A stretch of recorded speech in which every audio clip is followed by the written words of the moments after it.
Chapter 9. After the Revolution, the fate of nationalism in the new states. Between 1945 and 1968, 66 countries, the actualities demand the quotation marks, attained political independence from colonial rule, unless one counts the American engagement in Vietnam. An ambiguous case, the last great struggle for national liberation was that which triumphed in Algeria in the summer of 1962. Though a few other collisions are apparently still to come, in the Portuguese territories of Africa, for example, the Great Revolution against Western governance of Third World peoples is essentially over. Politically, morally, and sociologically, the results are mixed, but from the Congo to Guyana, the wards of imperialism are formally anyway free. Considering all that independence seemed to promise, popular rule, rapid economic growth, social equality, cultural regeneration, national greatness, and above all, an end to the ascendancy of the West.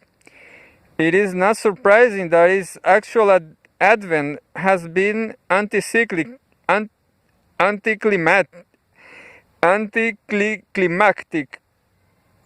It is not that nothing has happened, that a new era was not being entered. Rather, that era having been entered, it is necessary now to live in it rather than merely imagine it, and that is inevitably a deflating experience. The signs of this darkened mood are everywhere, in nostalgia for the empathic personalities and well-made dramas of the revolutionary struggle, in disenchantment with party politics, parliamentarism, bureaucracy, and the new class of soldiers, clerks, and local powers, in uncertainty of direction, ideological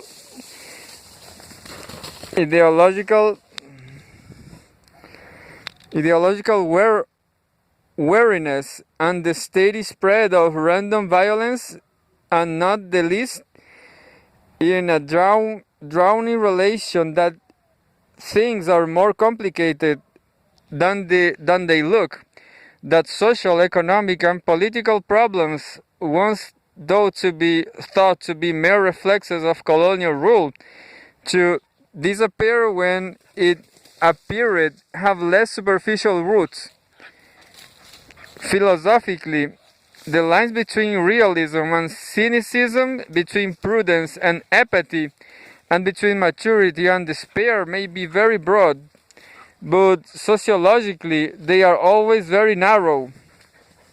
And in most of the new states right now, they have tightened almost to the vanishing point, behind the mood, which is of course not unmixed, like the realities of post-colonial social life. The sacred leaders of the national struggle are either gone. Gandhi, Nehru, Sukarno, Nkrumah, Muhammad V.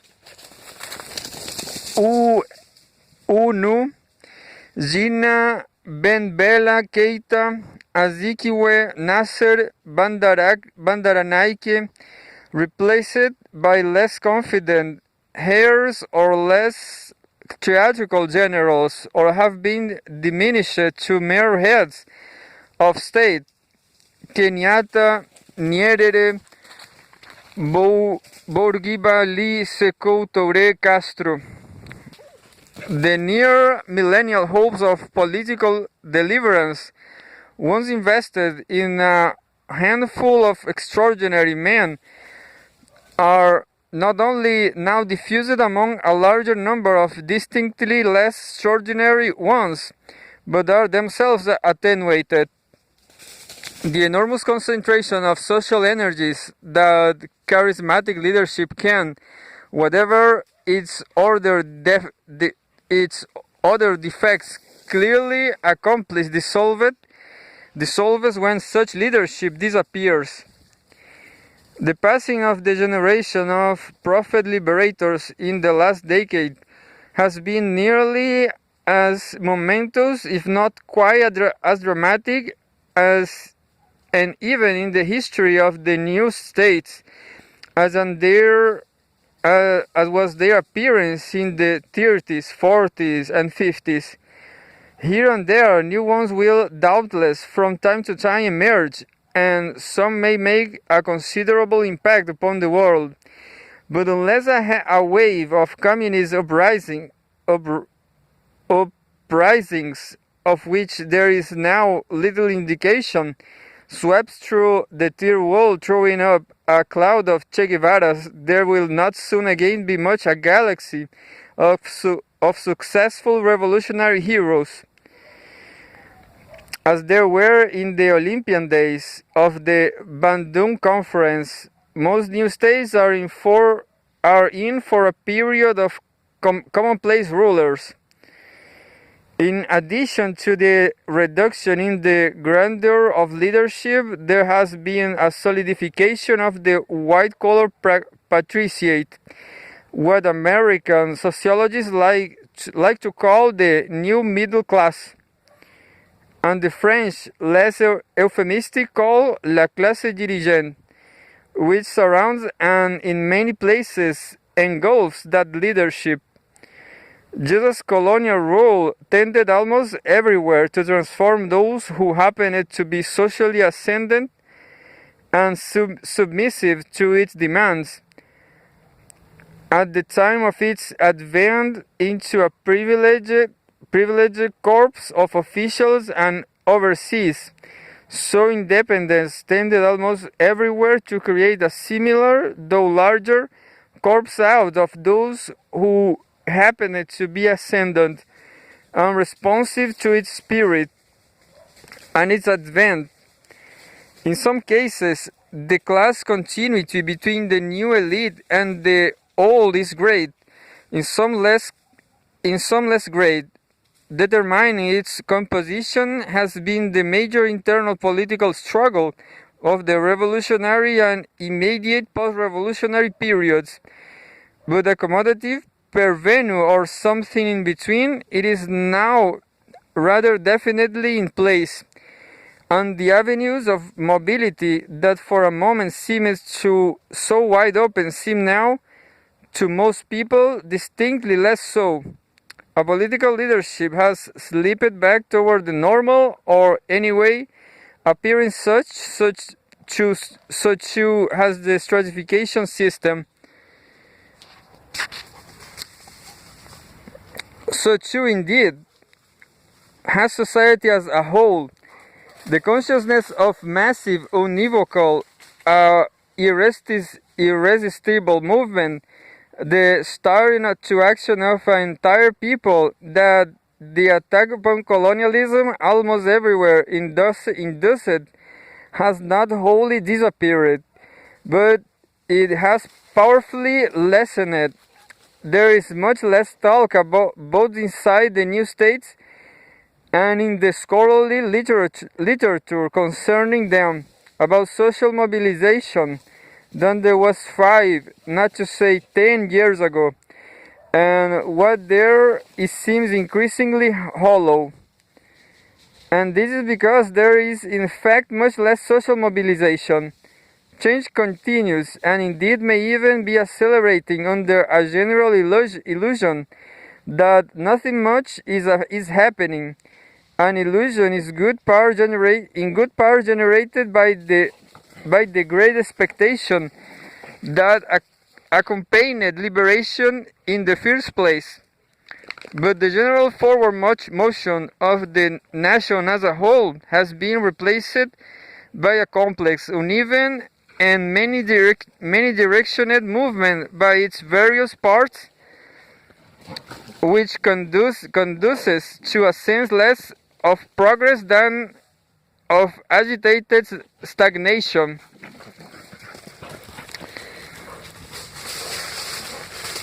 Yet, despite the sense of diluted leadership, renascent privilege, and arrested movement, the force of the great political motion upon which the independence movement has everywhere built remains but slightly dimmed. Nationalism, amorphous, uncertainly focuses, half-articulated, but for all that highly inflammable, is still the major collective passion in most new states, and in some it is virtually the only one. That, like the Trojan War, the world revolution may not take place as scheduled, that poverty, inequality, exploitation, superstition, and great power politics are going to be around for a while. Is an idea, however, Galen, that most people at least can somehow contrive to live with, but once aroused, the entire to become a people rather than a population, a reorganized and respected somebody in the world who counts and is attended to, is short of its satisfaction apparently unappeasable. At least it has nowhere yet been appeased.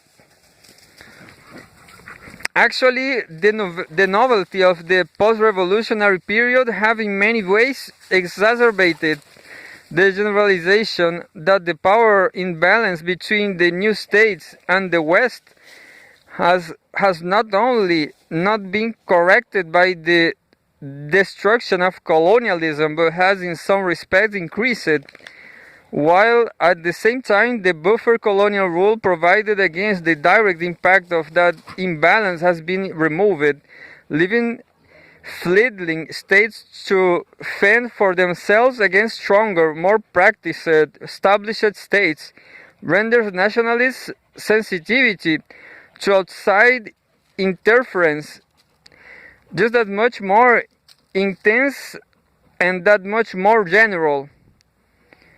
In the same way, emerging into the world as an independent state has led to a similar sensitivization to the acts and intentions of neighborhood states, most of them likewise just emerged, that was not present when such states were not free agents but as oneself belonged to a distant power.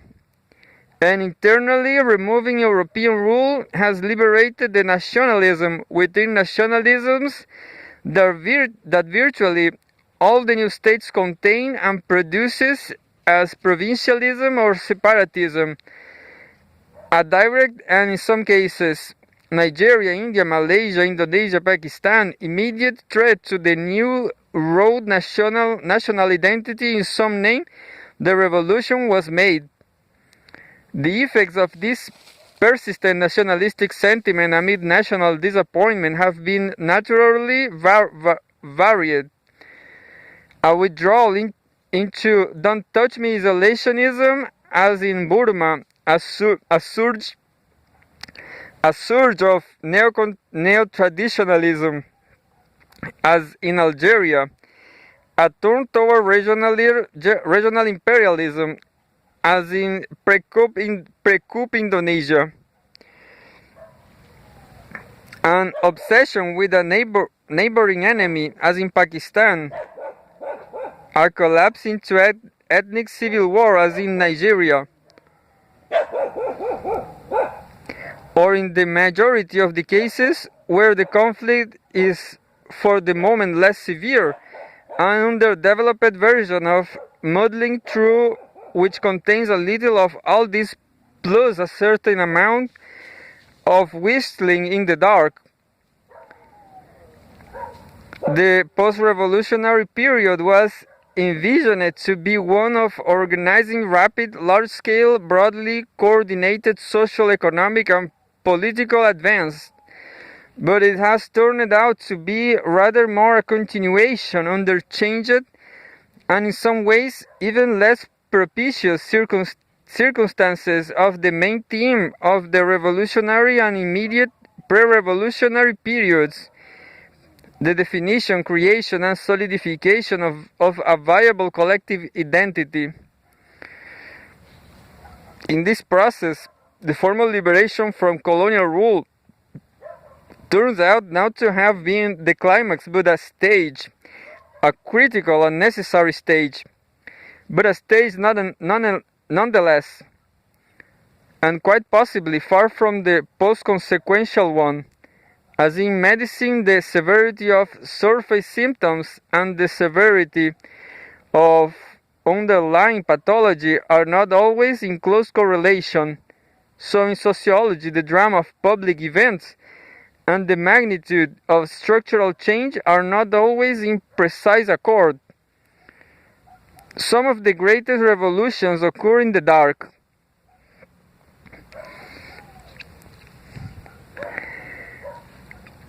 Four phases of nationalism. The tendency for the velocities of outward change and inward transformation to be out of phase with the another is clearly enough demonstrated in the general history of decolonization. If, keeping all the limitations of periodization in mind, one divides that history into four major phases, that is, which the nationalist movements formed and crystallized, and that in which they triumphed, that in which they organized themselves into states, and that present one in which organized into states they find themselves obligated to define and stabilize their relationships both to other states and to the irregular societies out of which they arose. These incongruences come plainly into view. The most obvious changes, those which caught and held the attention to the entire world, occurred in the second and third of these phases, but the bulk of the more far-reaching changes, those altering the general shape and direction of social evolution, occurred or are occurring in the less spectacular first and fourth. The first formative stage of nationalism consisted essentially of confronting the dense assemblage of cultural, racial, local, and linguistic categories of self-identification and social loyalty that centuries of uninstructed history had produced, with a simple, abstract, deliberately constructed, and almost painfully self-conscious concept of political ethnicity, a proper nationality in the modern manner. The granular images into which individuals' views of who they are and who they aren't are so intensely bound in traditional society were challenged by the more general, vaguer, but not less charged conceptions of collective identity based on a diffuse sense of common destiny, that tend to characterize industrialized states. The men who raised this challenge, the nationalist intellectuals, were thus launching a revolution as much cultural, even epistemological, as it was political. They were attempting to transform the symbolic framework through which people experienced social reality, and thus, to the extent that life is what we make of it all, the reality itself. That this effort to revise the frames of self-perception was an unfilled battle, that in most places it was hardly more than just begun, and that in all it remained confused and incomplete goes without saying, or would had not been the contrary so often been asserted. Indeed, the very success of the independence movement is in arousing the enthusiasm of the masses and directing it against foreign domination, tending to obscure the fairly and narrowness of the cultural foundations upon which those movements rested, because it led to the notion that anti-colonialism and collective redefinition are the same thing, but for all the intimacy and complexity of their interconnections, they are not.